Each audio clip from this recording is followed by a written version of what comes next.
हमने जो skeleton system हम पढ़ रहे थे, जिसमें हमने अभी एक्साइल स्केलेटन को कर लिया था। अब हम उसका जो सेकंड पार्ट है, आपको बताया था कि जो स्केलेटन है वो मेजरली 2 पार्ट में डिवाइड होता है। तो अब हम जो दूसरा पार्ट है परपेंडिकुलर, उसको हम देखेंगे।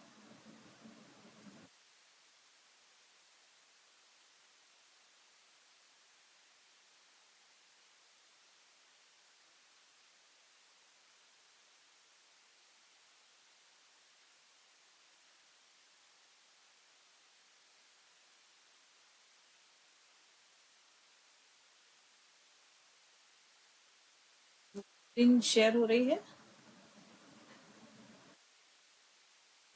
हाँ जी मैम। अच्छा।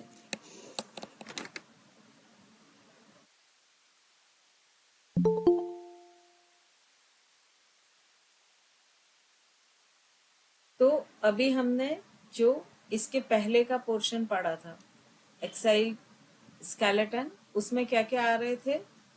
जितना ये येलोइश पार्ट है, ये जितना ब्लू या ग्रीन, आप जो भी कलर बोलें, इसको छोड़ के, मतलब पूरा सिर, फेस, गर्दन और पूरा टॉर्सो रीजन, वर्टिब्रा मतलब स्पाइनल कार्ड। अब इसके अलावा जितने पार्ट हैं वो किस में आते हैं? अपेंडिकुलर स्केलेटन में। तो अपेंडिकुलर स्केलेटन में मतलब क्या क्या आएंगे? शोल्डर से लेके फिंगर तक दोनों हाथ, ये जो पेल्विक गर्डल है, ये पेल्विक गर्डल दोनों में आती है, क्योंकि यहाँ पर देखिए ये जो बैकबोन है ये इससे जुड़ रही है। तो इसका इतना पार्ट जो है वो एक्साइल में आ जाता है, और ये जो गर्डल है ये अपेंडिकुलर में आती है। तो इस तरह से ये दोनों में इन्वॉल्व होती है। तो इससे आप लोग कंफ्यूज मत होइएगा। फिर दोनों पैर, तो इस तरह से इसमें क्या क्या आ जाता है? शोल्डर गर्डिल, फिर इसके बाद अपर लिम, फिर पेल्विक गर्डिल, फिर लोअर लिम। तो ये सारी चीजें इसके अंतर्गत आती हैं। और पूरे ह्यूमन बॉडी में दो ही गर्डिल होती हैं। एक कौन सी होती है? शोल्डर गर्डिल, जिसको पेक्टोरल गर्डिल बोलते हैं, और एक होती है पेल्विक गर्डिल। तो ये दो ही गर्डिल पूरे ह्यूमन बॉडी में पाए जाते हैं। तो अब ये जो अपेंडिकुलर स्केलेटन है, ये लगभग कितने कितने बोन से मिलके बना है? लगभग 126। ठीक है।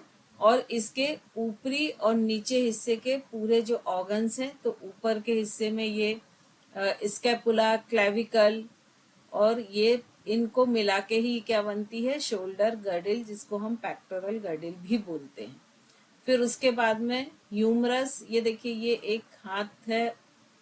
अब हमने जब बात कर रहे थे तो हमने बात की थी कि सबसे जो लंबी बोन होती है हमारी बॉडी की, वो कौन सी होती है? फीमर। वो कहाँ है? वो पैर में, जो थाई से नी तक आती है। ये वाली जो गडेल है ये क्या है? फीमर। और सेकंड लॉन्गेस्ट बोन हमने कौन सी बोली थी? ह्यूमरस। तो ह्यूमरस कहाँ है? जो शोल्डर से एल्बो तक आती है। तो ये जो दो बोन है, ये आ, हमारी बॉडी की, ह्यूमन बॉडी की सबसे लंबी बोन है। और इन्हीं में बॉडी का वेट पूरी तरह से, ये जो फीमर बोन होती है इन पर ही बॉडी का वेट पूरी तरह से होता है। और जितनी भी मूवमेंट्स हैं, वो हाथ के मूवमेंट, पैर के मूवमेंट्स, इन्हीं बोन्स पे जब मसल्स का लैमिनेशन होता है, तो वो मसल्स और बोन मिलके उस मूवमेंट को करती हैं। तो यहाँ पर एक चीज बहुत क्लियर देख लें कि ये जो 126 बोन है इनकी, तो ये 126 जो बोन है, इसमें जो 64 बोन है वो लगभग पेक्टोरल गर्डिल मतलब ऊपर वाले हिस्से में है, और 62 जो है वो नीचे वाले में है। तो ये दोनों तरह से ये ऊपर और नीचे बटी हुई है। ऊपर में 64 है, नीचे में 62 है। तो ये अगर हम इसमें देखें तो पहले थोड़ा सा हम हाथ और पैर के बोन का स्ट्रक्चर देख लेते हैं। यहाँ पर सामने क्लेविकुलर, मतलब यदि आप अपने हाथ यहाँ पर गले के नीचे रखेंगे तो ऐसे दो पॉइंटेड बोन आपको मिलती है जो पूरी शोल्डर तक जाती है, और इन दोनों के बीच में ही एक गड्ढे जैसी रचना होती है। तो ये बोन जो ये पॉइंट मिल रहा है, ये क्या किस चीज का है? क्लेविकुलर। और पीछे एक जिसको हम शोल्डर प्लेट बोलते हैं, जो चपटी सबसे बड़ी बोन होती है, वो क्या होता है, स्कैपुला। फिर इसके बाद ये शोल्डर पोजीशन है। तो अब ये जो क्लेविकल और स्कैपुला है, ये किससे जुड़ती है, ह्यूमरस से। तो शोल्डर ज्वाइंट्स किस किस से मिलके बन रहा है, क्लेविकुलर, स्कैपुला और ह्यूमरस से। ये ह्यूमरस हमारे हाथ के ऊपर वाली हड्डी है, मतलब ये वाले पोर्शन में जहां बाइसेप और ट्राइसेप रहते हैं। फिर आ जाती है, ये कहां तक आती है, एल्बो तक। और जहां पर एल्बो का ज्वाइंट होता है, तो यहाँ पर जो ह्यूमरस होता है उसका एक एंड हो जाता है, और इसका एंड किस एंड से जुड़ता है, रेडियो अल्ना। रेडियो अल्ना, तो जो हमारे हाथ और पैरों में ये सेकेंडरी बोन होती है, ये डबल होती है। ठीक है, तो इसमें एक बोन होती है, दो पेयर में होती है, एक होती है जिसको रेडियस कहते हैं और दूसरी को अल्ना कहते हैं। तो ये दोनों बोन का एक एंड ह्यूमरस के एक एंड से जाके लास्ट एंड से मिलता है, और इसको हम क्या कहते हैं, एल्बो। फिर इसका रेडियो अल्ना का दूसरा एंड कहाँ पर आता है, रिस्ट।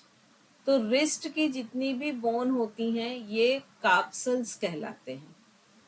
और ये कार्पसल्स के आगे जो हमारी हथेली वाले पोर्शन में रहती है, मतलब हाथ के इस हिस्से में, ये रिस्ट तो क्या हो गई, कार्पल्स। और ये जो होते हैं, ये मेटाकार्पल्स हो जाते हैं। और जो उंगली की होती हैं, ये फेलेंजेस होते हैं। ठीक है, तो इस तरह से ये हाथ की होती है। अगर हम पैर की बोन देखें, तो पैर में देखिए, इसमें ह्यूमरस है, इसमें फीमर है।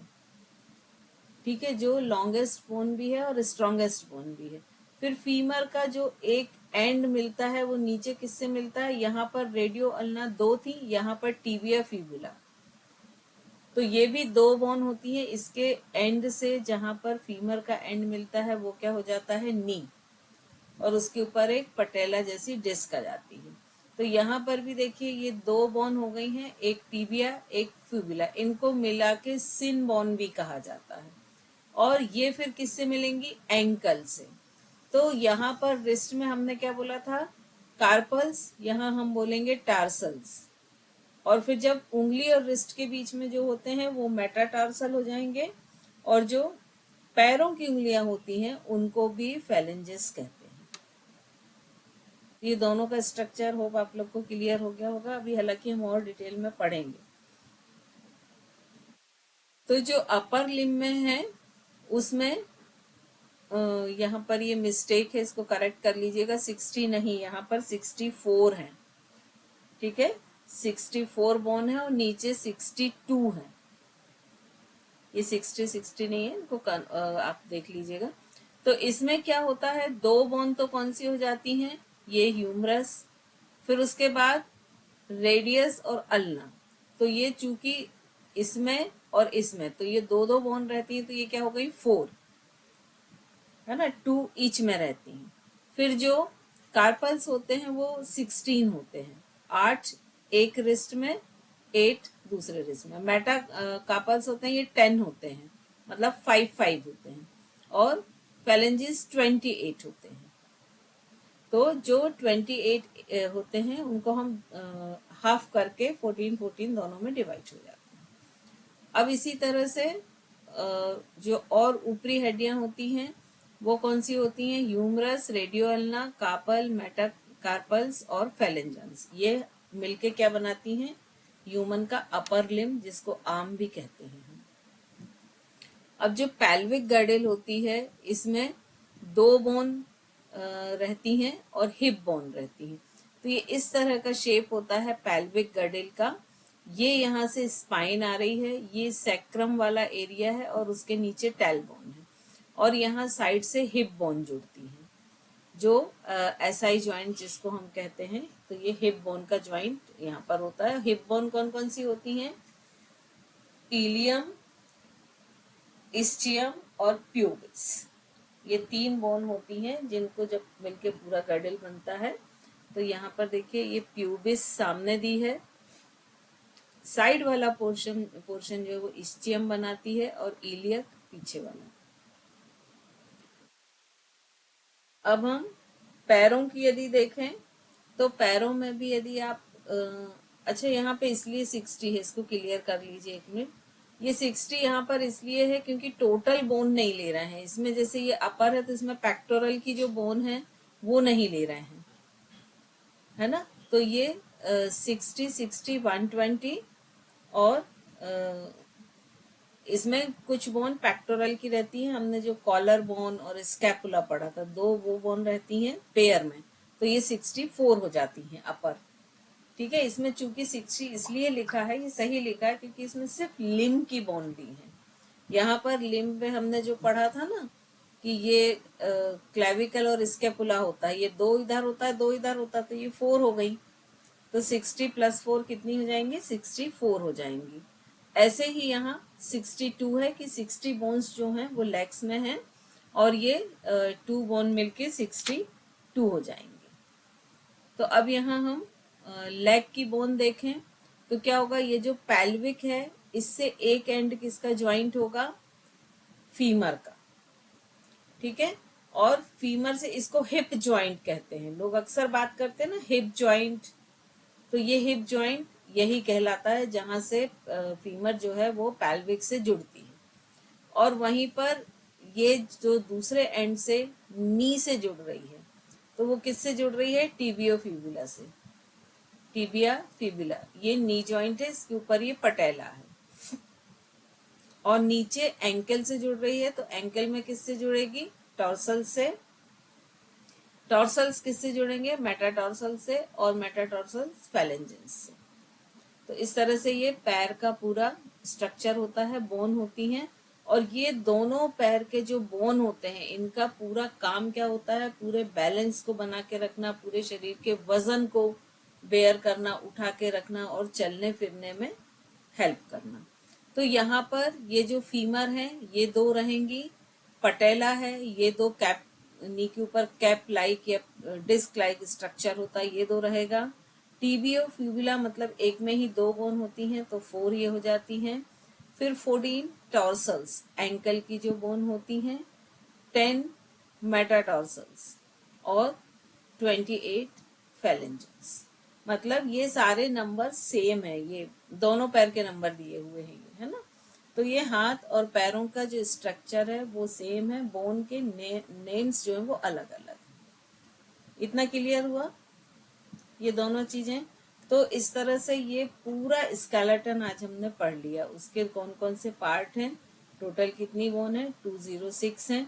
और वो किस तरह से डिवाइडेड है, कितनी बोन कहाँ कहाँ पाई जाती है। तो अब इनको पढ़ना जरूरी क्यों है?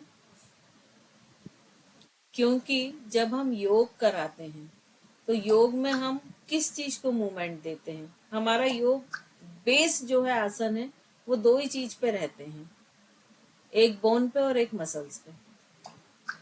तो इसीलिए हमको जब तक स्केलेटन मस्कुलर सिस्टम नहीं मालूम होगा तब तक हम प्रॉपर आसन में समझ ही नहीं पाएंगे कि कौन सी बोन में क्या प्रॉब्लम आ रही है या किस बोन का यूज हो रहा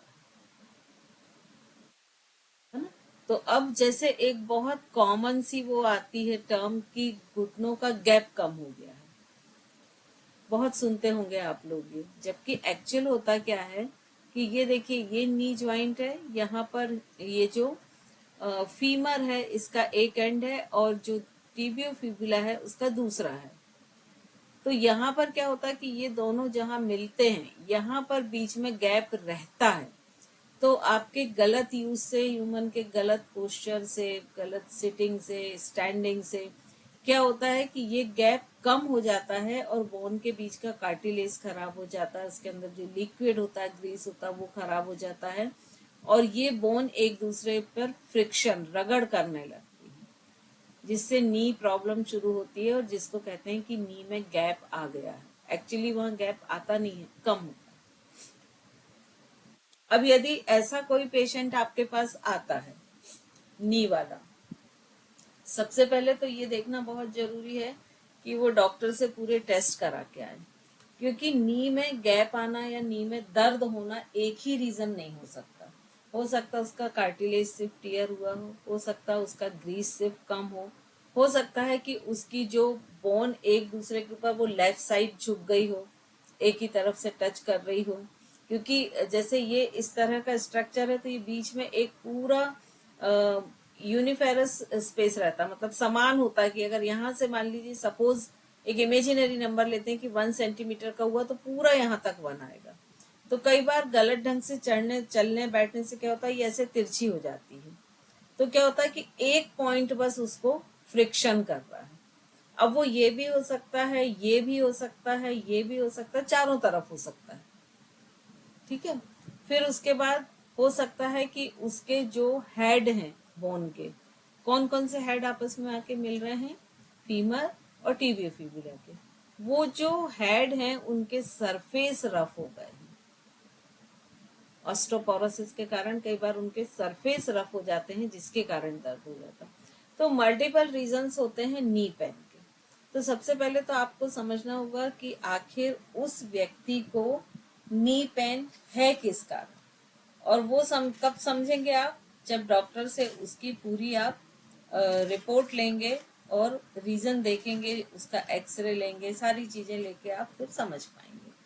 तो अब यदि मान लीजिए एक एग्जाम्पल लेते हैं कि उनका गैप कम हो गया है, ठीक है, साइमल्टेनियस गैप कम हो गया, तो हम क्या करें, यदि फीमर को ऊपर खींचें और टिबियो फिबुला को नीचे खींचें, तो ये जो गैप होने की प्रोसेस चल रही है इसकी स्पीड कम हो जाएगी।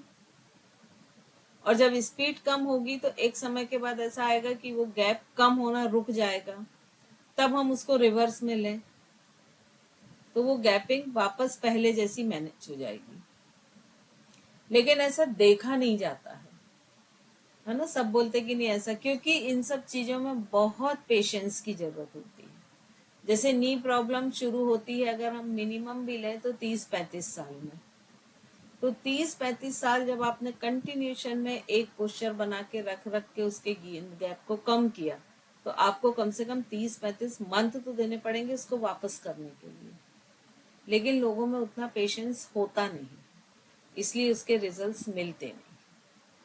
लेकिन यदि बिल्कुल कंटिन्यू अगर वो एक्सरसाइज करे किसी एक्सपर्ट के अंडर में बताए हुए, तो मान लीजिए डॉक्टर ने अगर उसको बोला कि आपको 6 मंथ के बाद तो सर्जरी करानी ही पड़ेगी, नी रिप्लेसमेंट, तो वो 5 से 10 साल तक भी एक्सटेंड हो सकती है। ये मैंने बहुत सारे पेशेंट का किया है, इसलिए मेरा अपना ये अनुभव है कि वो जो सर्जरी 6 महीने में होने वाली थी वो 10 साल भी टल सकती।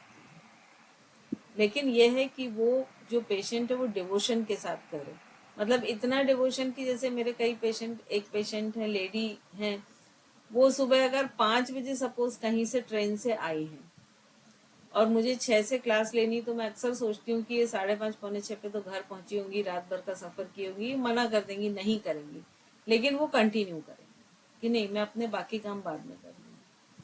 तो ये डिवोशन चाहिए पेशेंट का, तब ये संभव होता है।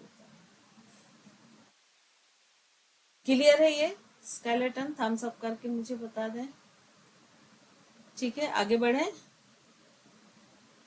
तो अब हम आगे आते हैं कि अभी हमने यहाँ पे पढ़ा कि बहुत सारी जगह बोन आपस में मिलती है, जैसे हमने ये नी का जिक्र किया, फिर यहाँ पे हमने ये एक हिप जॉइंट का जिक्र किया, फिर यहाँ पर हमने एल्बो का किया, ये जो कापल्स हैं, ये जो मेटाकार्पल्स हैं, ये जो फेलेंजेस हैं, इन सब में क्या है, ये जैसे ये फेलेंजेस हैं तो इसमें भी तो ज्वाइंट है ना।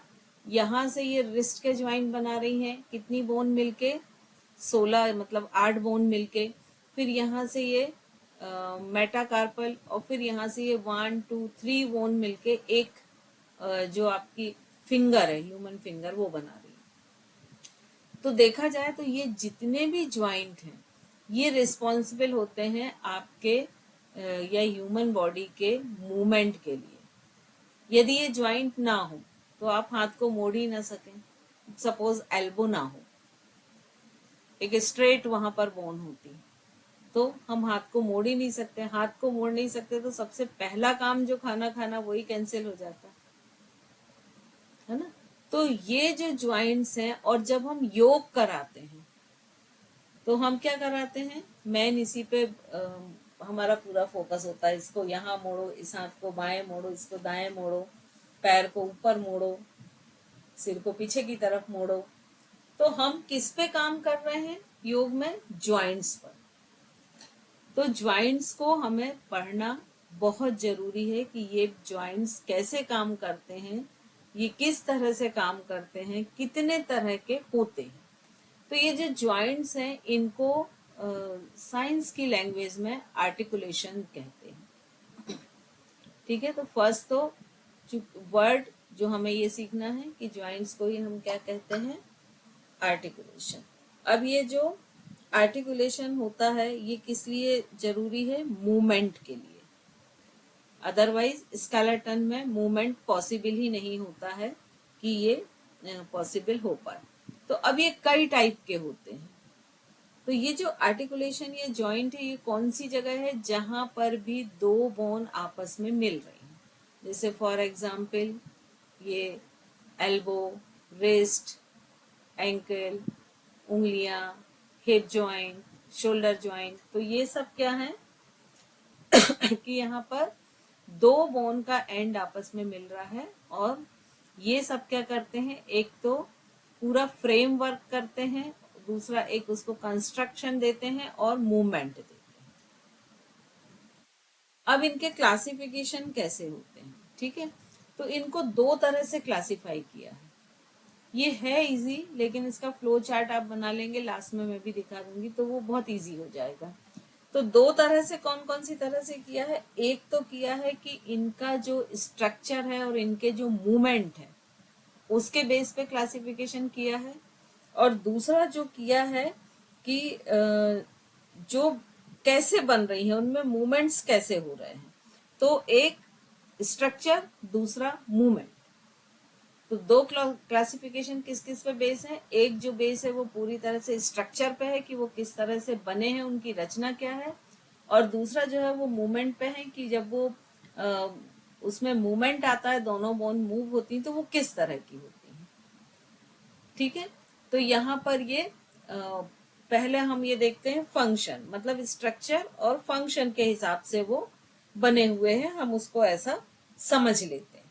ठीक है, तो अब जब हम फंक्शन के अकॉर्डिंग जाते हैं क्लासिफिकेशन, तो उसमें हमको कौन कौन से जॉइंट्स मिलते हैं? इमूवेबल जॉइंट्स, मतलब वहां दो हड्डियां तो जुड़ रही हैं लेकिन कोई मूवमेंट नहीं है। बताएगा कोई कौन से जॉइंट्स थे ऐसे? स्केलेटन में मैंने स्पेसिफिक बताया था, हमारे सिर की हड्डियां, हेड। है ना, स्कल जो जिसको हम कहते हैं। तो स्कल में यहाँ से पूरा हमारे छोटे छोटे टुकड़ों से बना है, लेकिन क्या इसका मूवमेंट है? नहीं है। फिर होते हैं कि जो स्लाइडली मूवेबल होते हैं। तो जो टोटली इमूवेबल होते हैं उनको हम क्या बोलते हैं? सिनार्थ्रोसिस। लेकिन यहाँ पर आप इमूवेबल तक भी सीखेंगे तो आपका सही है, क्योंकि आपको सिर्फ मालूम होना चाहिए कि कौन सा ज्वाइंट्स किस टाइप का मूवमेंट करता है। और जो स्लाइडली मूवेबल होता है वो क्या होता है? Amphi arthrosis. और जो थर्ड होता है वो कैसा होता है कि जो पूरी तरह से घूम सकता है, जैसे एल्बो है, नी है, शोल्डर है, इनसे हम सर्किल बना लेते हैं ना। तो ये जो है इनको कहते हैं डायर आर्थ्रोसिस। ये क्लियर हुआ? फंक्शन के अकॉर्डिंग या जो क्लासिफिकेशन बेस्ड ऑन फंक्शन या फंक्शनल क्लासिफिकेशन, ये कौन कौन से हो गए? 3 type of classification in there. First is synarthrosis जो इमूवेबल है, सेकेंड एम्फी आर्थ्रोसिस जो स्लाइडली मूवेबल है, और लास्ट है डायर आर्थ्रोसिस जो कंप्लीटली मूवेबल या फ्रीली मूवेबल। ये क्लियर हो गया? हम सब करके थोड़ा बताते जाएं मुझे, नहीं तो मैं एक ही चीज समझाती रहूंगी जब तक थम्स अप नहीं करोगे, क्योंकि मैं सोच लूंगी कि नहीं समझ आया। अब दूसरा किसके बेस्ड है? स्ट्रक्चर। तो सेकंड क्लासिफिकेशन जो है वो बेस्ड ऑन स्ट्रक्चर है। तो स्ट्रक्चर में एक तो हो गया जो फाइबर से बने हुए हैं, तो उनको हम बोलते हैं फाइब्रस जॉइंट। और इनमें कोलेजन फाइबर्स बहुत पाए जाते हैं और इनमें कोई भी ऐसी ज्वाइंट कैविटी नहीं होती है, और ये ज्यादातर ये इमूवेबल होते हैं। अब यहाँ पर यदि हम एग्जाम्पल लें तो चूंकि इमूवेबल होते हैं तो फिर से कहाँ से आ जाएगा, स्कल,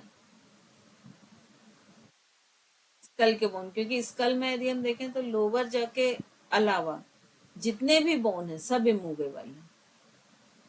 ठीक है। फिर सेकंड होते हैं कार्टिलेजियस, कार्टिलेजिनस ये ज्वाइंट, तो जो कार्टिलेज से बने होते हैं।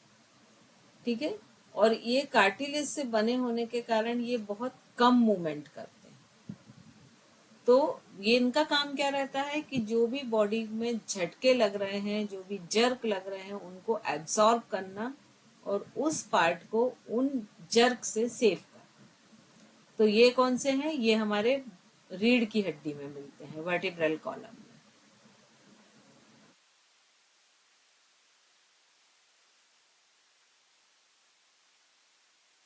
और थर्ड होते हैं साइनोवियल जॉइंट्स। तो साइनोवियल जॉइंट्स में क्या होते हैं, ये मूवेबल जॉइंट्स हैं और इनमें एक लिक्विड मटेरियल भरा रहता है। इन जॉइंट में कैविटी होती है जिसमें एक लिक्विड मटेरियल होता है जो कि उस जॉइंट को लुब्रिकेशन का काम करता है, जिससे उनमें फ्रिक्शन ना हो और उनका मूवमेंट, क्योंकि फ्रीली मूवेबल है, चारों तरफ हो। तो ये कौन कौन से हैं, शोल्डर, एल्बो, नी। अब हम इन दोनों को जोड़ें तो कैसे जोड़ेंगे कि जो फाइब्रस ज्वाइंट है वही इमूवेबल ज्वाइंट्स हैं, जो कार्टिलेजियस ज्वाइंट है वही स्लाइड मूवेबल ज्वाइंट्स हैं, और जो साइनोवियल ज्वाइंट्स हैं वही फ्रीली मूवेबल ज्वाइंट्स हैं। क्लियर हो गया इतना? थोड़ा सा और आगे बढ़ें क्योंकि इनके बहुत सब क्लासिफिकेशन भी, इसका आप पिक ले लें तो इससे आपको पूरा क्लियर हो जाएगा। तो इसमें देखिए ये टाइप ऑफ जॉइंट है, इनको पहले दो टाइप से डिवाइड किया है, स्ट्रक्चर के बेस पे, फंक्शन के बेस पे। फिर हमने देखा कि जो स्ट्रक्चर के बेस पे है ये तीन पार्ट में डिवाइड हुए, फाइब्रस, कार्टिलेजिनस और साइनोवियल। फिर यहीं पे जब फंक्शनल के हिसाब से हम देखें तो इमूवेबल, स्लाइडली मूवेबल और फ्रीली मूवेबल। ठीक है। अब ये फंक्शन के हिसाब का तो ये क्लासिफिकेशन खत्म, लेकिन अगर स्ट्रक्चर के बेस पे देखें तो ये जो फाइब्रस है ये फिर से तीन भाग में डिवाइड होंगे, और जो कार्टिलेज वाले हैं ये दो पार्ट में, और जो साइनोवियल है ये 6 पार्ट में। ठीक है। तो ये आप अगर डायग्राम देख लेंगे, फ्लो चार्ट, तो इससे आपका एकदम क्लियर हो जाएगा कि डिवाइडेशन क्लासिफिकेशन कैसा है। तो अब हमने ये देखा कि जो फर्स्ट हमारा क्लासिफिकेशन था वो स्ट्रक्चरल था, और उसमें कौन कौन से टाइप थे, फाइब्रस, कार्टिजिनस और साइनोवियल, ये तीन तरह के थे। अब हम इसमें सबसे पहले देखेंगे कि ये जो कनेक्शंस हैं ये तीनों तरह के कहाँ मिलते हैं। हमने जो फाइब्रस देखे थे वो स्कल में देखे थे, जो हमने कार्टिजिनस देखे थे वो वर्टिब्रल कॉलम में देखे थे, और जो साइनोवियल देखे थे वो शोल्डर, एल्बो और नी में देखे थे। तो अब इसके भी तीन टाइप होते हैं। तो इसमें पहला जो टाइप होता है वो सूचर्स। सूचर्स का मतलब एक बहुत साधारण हिंदी में लें तो सिलना, टाके लगाना। ठीक है। तो अब ये सूचर्स कहाँ काम आएंगे, जहां मूवमेंट्स नहीं होगा, क्योंकि यदि हमने सूचर्स जहां पर यूज हो रहे हैं तो वहां अगर हमने मूवमेंट किया तो वो टूट जाएंगे। समझ आ रहा है? दो आप हार्ड प्लेट को आपस में सिल दीजिए तो उसमें मूवमेंट ना के बराबर रह जाएगा, है ना। तो यहाँ पर ये कैसे होते हैं, ये बोन को बोन से कनेक्ट करते हैं। किससे कनेक्ट करते हैं, बहुत ही डेंस रेगुलर कनेक्टिव टिश्यू से करते हैं, जिसमें कोलोजन फाइबर रिच होता है। जो इसमें कोलोजन फाइबर बहुत अधिक मात्रा में होता है, और ये क्या करते हैं, उस जॉइंट को लॉक कर देते हैं, मतलब उस कैविटी को लॉक कर देते हैं, और इन दोनों जॉइंट्स के बीच में कोई भी कैविटी नहीं होती है, और इनमें मूवमेंट्स ना के बराबर होता है, नहीं ही होता है। तो ये चीज क्लियर होगा। जैसे यहाँ पर ये जो ब्लैक डार्क लाइन दिख रही हैं, ये सब सूचर्स जो स्कल की एक बोन को दूसरे बोन से जोड़ रहे हैं। फिर सेकंड है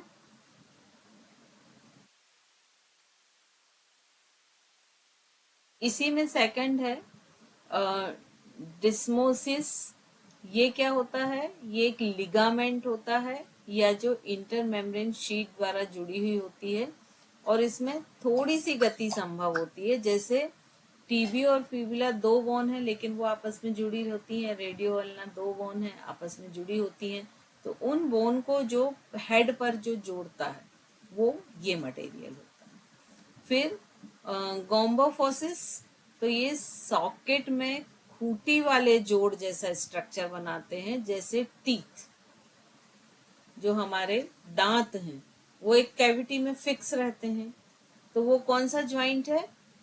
गोम्फोसिस। ठीक है। और यहाँ पर भी आप देखें मूवमेंट जीरो रहता है। तो इससे आपको क्या समझ में आ गया कि स्कल के जितने बोन हैं वो सूचक से जुड़े रहते हैं। जहां भी दो बोन ऐसे आपस में जुड़ती हैं कि जिनमें बहुत ही मिनिमम अमाउंट में मूवेबिलिटी चाहिए, वहां पर सिडेस्मोसिस होता है। और जो दांत वाला हमारा ज्वाइंट होता है ह्यूमन बॉडी का, वो क्या होता है? गोम्फोसिस। तो ये तीन तरह के होते हैं फाइब्रस ज्वाइंट, जो तीनों हमने यहाँ पर क्लियर कर लिए। अब दूसरा हमारा क्या था? कार्टिलेजिनस। तो कार्टिजिनस ज्वाइंट्स जो होते हैं, ये क्या करते हैं? इनका काम होता है कि दो बोन के बीच में एक शॉक एब्जॉर्ब टाइप का काम करना। कि अगर उस बोन पर कोई झटका लग रहा है बॉडी को, जैसे सपोज ऊपर से किसी ने जंप किया, तो उसके पैरों के थ्रू स्पाइन तक वो जाएगा जर्क।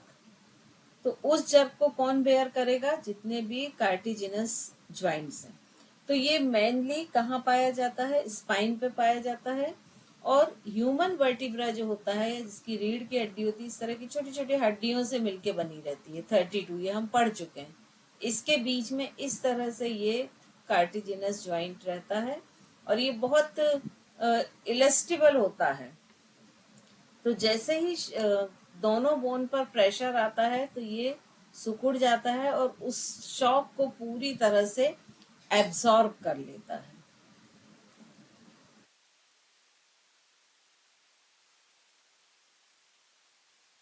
तो ये दोनों क्लियर हुए। अब ये दो प्रकार का होता है।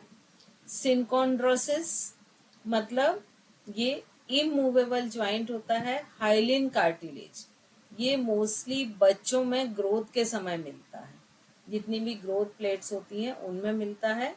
और सिम्फिसिस, मतलब जो ज्वाइंट्स बहुत थोड़े बहुत हिल सकते हैं, माइनर, उनमें ये मिलता है। और ये हड्डियों के शॉकअप, हड्डियों को जर्क से बचाता है, शॉकअप का काम करता है। और वो क्या है? इंटर वर्टिब्रल डिस्क, मतलब मनुष्य की जो रीढ़ की हड्डियां हैं, तो दो हड्डियों के बीच के स्पेस में जो मटेरियल रहता है उसे सिम्फिसिस कहते हैं। तीसरा टाइप क्या है? Synovial joint. साइनोवियल जॉइंट्स कैसा जॉइंट है?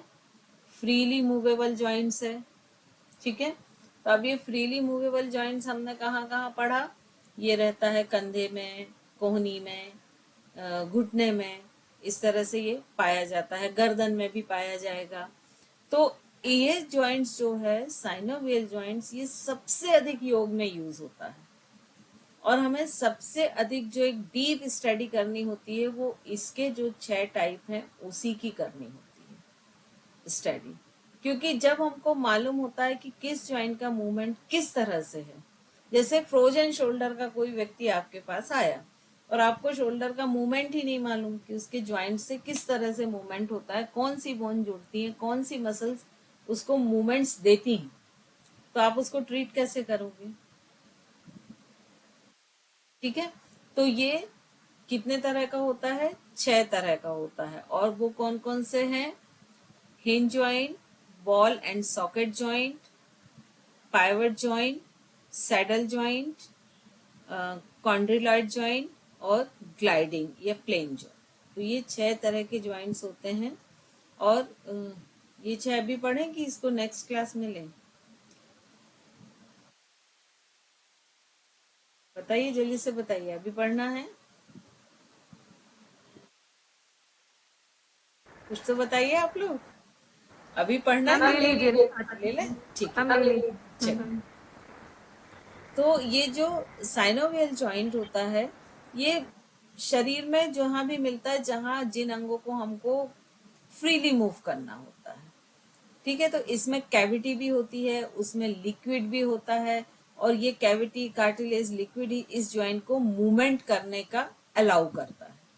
तो इसमें क्या होता है कि एक कैविटी होती है और जोड़ के बीच में कार्टिलेज होता है, और वहां पर साइनोवियल फ्लूइड भरा हुआ होता है।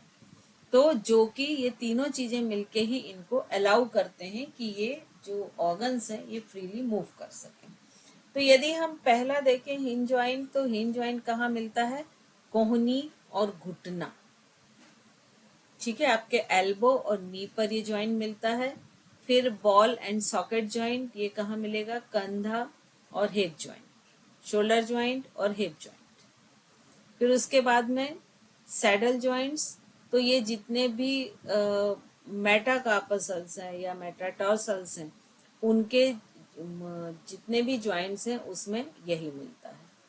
फिर आता है क्वाड्रिलाइट, तो ये जो कलाई के जोड़ हैं, कलाई के जोड़ मतलब क्या हुए? रिस्ट, जिनको हम कार्पल या टॉर्सल कहते हैं, वहां पर हमको ये जॉइंट मिलता है। फिर ग्लाइडिंग, ये हमको इंटर कार्पल जोड़ मिलता है। तो यहाँ पर एक स्ट्रक्चर दिखाया है क्लासिफिकेशन का, तो इसमें ये नी का है, इसको आगे हम देख लेंगे क्योंकि आगे और डिटेल में भी दिया होगा। तो फाइब्रस जॉइंट को अभी हमने पढ़ा, एक बार हम छोटा सा रिकैप कर लेते हैं। फाइब्रस जॉइंट को पढ़ा, जो कहाँ है? स्कल में है, और जितने ये पिंक लाइन दिख रहे हैं ये सब फाइब्रस कनेक्टिव टिश्यू है, जो कि सूचर की तरह इन बोन्स को आपस में जोड़ के रखते हैं। तो ये जो फाइबर है ये एक बहुत कोलोजन से बना हुआ है, और इनका काम क्या है? दो बोन को आपस में जोड़ना और मिनिमम मूवेबिलिटी के साथ जोड़ना। फिर ये हमने 3 तरह के पढ़े थे। ये दांत में ये ग्लोम्फोसिस होता है, दांत के अंदर ये जो कैविटी होती है जिसमें दांत लगा हुआ होता है, ये सूचर्स होता है। और लैम्बॉइड जो होता है ये तीसरे तरह का होता है। तो ये 3 तरह के हमने पढ़े थे। इसमें कौन कौन से थे? सूचर्स मतलब जो स्कल के बीच में होते हैं, और सिंडेस्मोसिस मतलब ये टीबियो, ये रेडियस अल्ना है, ये टीबियो फिबुला है, तो इनके बीच में जो मटेरियल इसे पैक करता है वो क्या होता है? सिंडेस्मोसिस। तो यहाँ पर मूवमेंट इन दोनों बोन का नहीं रहता है, लेकिन ये बोन आपस में जुड़ जाती हैं। और गोम्फोसिस हमने कहाँ पढ़ा था? जो दांत के, हमारी कैविटी और दांत के बीच में रहता है। अब जो कार्टिलेजिनस होता है वो हमने कहाँ कहाँ पढ़ा था?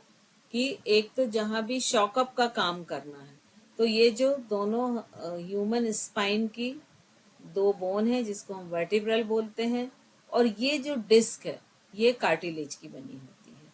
तो यहाँ पर देखिए, जब ये हम सामने की तरफ झुकते हैं तो क्या होता है कि ये जो नंबर 1 वर्टिब्रा है, नंबर 2 हम एक नंबर दे रहे हैं, तो ये 1 और 2 का इंटरनल पार्ट आपस में पास आता है जब फॉरवर्ड बेंडिंग होती है और फ्लेक्सॉन पोजीशन होती है, और यहां से एक्सटेंशन होता है। और उसके बिल्कुल अपोजिट जब बैक बेंडिंग होती है तो क्या होता है कि जो बाहर वाला हिस्सा है, इंटरनल इंटर स्पेस वर्टिब्रा का, ये जो कार्टिलेज है, ये बाहर की तरफ ये आपस में पास आते हैं और अंदर की तरफ से दूर होते हैं। ऐसा ही लेफ्ट और राइट होता है। तो ये मैकेनिज्म जब तक आपको नहीं पता होगा तब तक आप योग बहुत अच्छे से नहीं करा सकते। और ये जो मटेरियल है, जब आप सामने झुके, पीछे झुके, तो एक एक शॉक भी होता है, एक जर्क भी बॉडी में होता है। कई बार सही कंडीशन में नहीं झुके तो वो सारे शॉक एब्जॉर्बर के रूप में ये कार्टिलेज जो है ये काम करता है, जिससे कि ये बोन डैमेज ना हो। फिर दूसरी तरह का जो था, इसके जो क्लासिफिकेशन थे वो था सिंकोन्ड्रोसिस कार्टिलेज जॉइंट। एक ये था जो बढ़ते हुए बच्चों की, जब बच्चों की लंबाई बढ़ती है तो उनकी हड्डियां भी बढ़ती हैं, तो उस समय ये बच्चों की हड्डियों में ये पाया जाता है। और दूसरा था सिम्फिसिस, मतलब ये बहुत एक फाइबरस वाली, एक बहुत हार्ड स्ट्रक्चर होता है। और हार्ड मतलब हार्ड होता है लेकिन फ्लेक्सिबिलिटी इसमें रहती है। तो ये जितनी भी इंटरनल वर्टिब्रास होती हैं उसके बीच में ये पूरा डिस्क में पाया जाता है। इवन ये टेलबोन तक ये कंप्लीट पाया जाता है। तो पूरा मनुष्य की जो स्पाइनल कार्ड है उसमें पूरा ये पाया जाता है। अब हम साइनोवियल जॉइंट्स को यहाँ डिटेल में ले रहे हैं। तो साइनोवियल जॉइंट्स में अगर ये नी का स्ट्रक्चर है तो ये इस तरह से होता है। यहाँ पर एक बोन का एंड है, यहाँ पर दूसरी बोन का एंड है, इन दोनों के बीच में गैप है ना। ये साइनोवियल मेम्ब्रेन है, ये बोन मैरो है, ऊपर वाली बोन का बोन मैरो ये है। ये वाइट जो दिख रहे हैं ये लिगामेंट है जो सबसे ऊपरी परत है। और यहाँ जो पूरी कैविटी ये बन रही है इसमें साइनोवियल फ्लूइड होता है। ये पूरी कॉम्पैक्ट बोन है और उसके अंदर स्पॉन्जी बोन है। तो इस तरह से ये एक स्ट्रक्चर बनता है और इसमें साइनोवियल जॉइंट्स में ये कैविटी हमेशा क्रिएट होती ही है जॉइंट्स। तो ये जो साइनोवियल है ये जो सबसे फ्रीली मूव करने वाला एक जॉइंट्स है, जिसमें कैविटी भी होती है और फ्लूइड भी होता है, जो कि अलाउ करता है मूवमेंट के लिए और फ्रिक्शन को बचाता है। तो अब इसके जो क्या क्या चीजें इसमें पाई जाती हैं। आर्टिकुलर कार्टिलेज पाया जाता है, जो कि ये जो एक ब्लूइश आपको दिख रही है एक लाइनिंग पूरी, ये ब्लूइश लाइनिंग क्या है, कार्टिलेज की लाइनिंग। ठीक है। और फिर उसके बाद इसमें ज्वाइंट कैप्सूल होता है। तो ये पूरे जोड़ को प्रोटेक्ट करता है, इसको हम साइनोवियल बोलते हैं। तो ये जो एक ऑरेंज कलर का आपको स्ट्रक्चर दिख रहा है जो पूरा इस तरह से है, ये साइनोवियल मेम्ब्रेन है और इसके अंदर पूरा साइनोवियल फ्लूइड भरा हुआ है। तो ये एक सफेद तरल पदार्थ होता है जो कि जितने भी जर्क होते हैं उनसे प्रोटेक्ट करता है और लुब्रिकेशन देता है इस जॉइंट को। और इसके अलावा कुछ और इसमें कार्टिलेज होते हैं, कुछ ऐसे होते हैं कि जो इसको सेव करते हैं। तो कुछ इसमें स्पेसिफिक लिगामेंट होते हैं, पैड्स होते हैं, कुछ फ्लूइड्स होते हैं। तो इस तरह की चीजें कुछ एक्स्ट्रा भी होती हैं। और सबसे ये जो कार्टिलेज है ब्लू, इसके ऊपर भी एक लेयर होती है, वो क्या होता है, लिगामेंट्स। ठीक है। अब ये जो मैम ये साइनोवियल, सिनोवियल फ्लूइड जो है ये कार्टिलेज में होता है। क्या चीज, आपने जैसे ही बताया कि सिनोवियल फ्लूइड जो है ये कार्टिलेज के अंदर होता है। नहीं, हाँ, कार्टिलेज के अंदर देखिए ये जितना ब्लू दिख रहा है ना, ये ब्लू लाइन लाइट ब्लू, ये पूरा कार्टिलेज है। और ये जो ऑरेंज दिख रही है ये साइनोवियल मेम्ब्रेन है। और जो जितना ये दिख रहा है एक येलोइश कलर का पूरा एरिया, ये पूरा साइनोवियल फ्लूइड है। और इसके ब्लू लाइन के ऊपर भी आपको ये एक जो व्हाइट लाइन दिख रही है ये लिगामेंट। ठीक है। तो इस तरह से कितना प्रोटेक्शन में रहता है और उसके बाद भी हम उसको खराब कर लेते हैं, आप ये सोचिए। फिर अब अपन देखते हैं कि इनके प्रकार क्या होते हैं। तो जो हिंज ज्वाइंट होता है ये क्या होता है कि एक एक्सिस में मुड़ता है और सीधा होता है, मतलब कोहनी और घुटना। आप कोहनी को देखो, ये एक एक्सिस में ऐसे मुड़ती है और सीधी होती है। उसी तरह से घुटना भी जो है वो पूरा खुलता है और मुड़ता है। तो इसको हम हिंज ज्वाइंट कहते हैं। फिर बॉल एंड सॉकेट ज्वाइंट्स क्या होते हैं कि ये बहुत सारे इसमें प्लेन्स होते हैं। और ये कहाँ कहाँ पाया जा रहा है, शोल्डर और हिप जॉइंट। तो ये अधिक फ्री होता है और अधिक फ्रीली उस ऑर्गन को मूवमेंट करना अलाउ करता है। तो आप देखिए, आप शोल्डर से और हिप जॉइंट से आप पूरा सर्किल बना पाते हैं क्योंकि इनका सारे डायरेक्शन में मूवमेंट मूवमेंट होता है। फिर उसके बाद में आता है पाइवट। तो ये जो होता है ये एक ही एक्सिस पे घूमने का अलाउ करता है। जैसे कि सर्वाइकल, जो वर्टिब्रल कॉलम होते हैं उसमें जो C1 और C2 होते हैं वो एक ही मूवमेंट पे पूरा घूमते हैं, मतलब वो इस तरह से पूरा घूमते हैं, चारों तरफ घूमते हैं लेकिन एक एक्सिस पर घूमते हैं। फिर सैडल, ये आगे पीछे घूमने की अनुमति देता है, लेकिन जैसे अंगूठा हाथ का सिर्फ आगे और पीछे मूव हो पाता है। फिर कॉर्डिलाइट, तो ये दो एंगल पे अप्लाई अलाउ करता है मूवमेंट, जैसे रिस्ट और उंगलियों के जोड़। ठीक है। फिर इसके बाद में लास्ट है ग्लाइडिंग, तो ये एक दूसरे के ऊपर स्लाइड करते हैं। जैसे रिस्ट और जो एंकल होते हैं जब हम उनको मूव करते हैं तो वो बोन एक दूसरे के ऊपर स्लाइड करती है। तो इस तरह से ये पूरे 6 ज्वाइंट्स हैं। और एक पूरा जो हमने ओवरऑल ये देखा था कि ये अपेंडिकुलर सारे ये ऑर्गन है जो ब्लू हैं, एक्साइल स्केलेटन वो हैं जो पूरे येलो। तो यहाँ पर हमारा कंप्लीट होता है। ये साइनोवियल जॉइंट्स अब कर लेते हैं हम, और क्योंकि ये थोड़ा सा बहुत डिटेल में है तो यहाँ तक हमने एक साइनोवियल जॉइंट्स को भी हमने लगभग पढ़ लिया है, लेकिन उसको हम एक बार और रिवाइज करेंगे थोड़ा शॉर्ट में। तो यहाँ पर हमारा स्केलेटन सिस्टम जो है वो कंप्लीट होता है।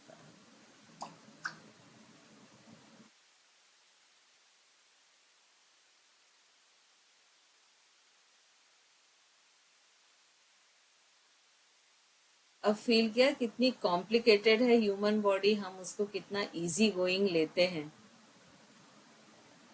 है ना। लेकिन एक एक चीज, जैसे हम बोलते हैं ना कि ह्यूमंस कुछ भी बनाता है तो 1% उसकी गलती के चांसेस रहते हैं, है ना। सुपर कंप्यूटर भी बनाएगा तो 1% उसमें त्रुटि होने की संभावनाएं रहती हैं।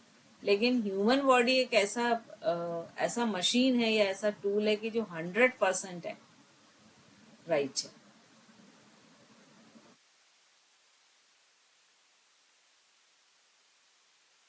इसमें कहीं कोई गलती नहीं।